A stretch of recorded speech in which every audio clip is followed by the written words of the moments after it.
Hi everyone, in front of me I've got OPPO Find X5 Lite and let me share with you how to change the ringtone on this device.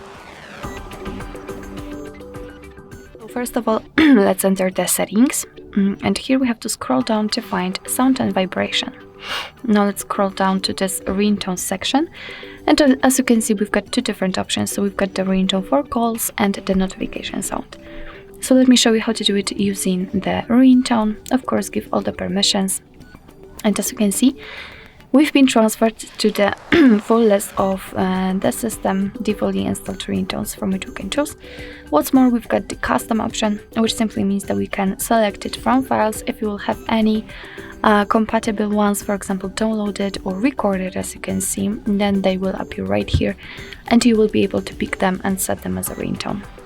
But let me get back to the defaultly installed, and in order to listen how the particular ringtone sounds,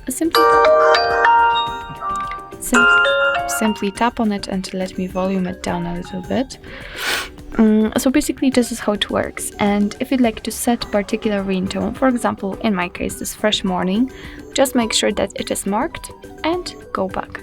And as you can see, it is immediately notified right here, which means that from now on your device will use the chosen ringtone in order to notify you about the incoming call. So basically that's all. This is how to change the ringtone in your OPPO Find X5 Lite. Thank you so much for watching. I hope that this video was helpful, and if it was, please hit the subscribe button and leave the thumbs up.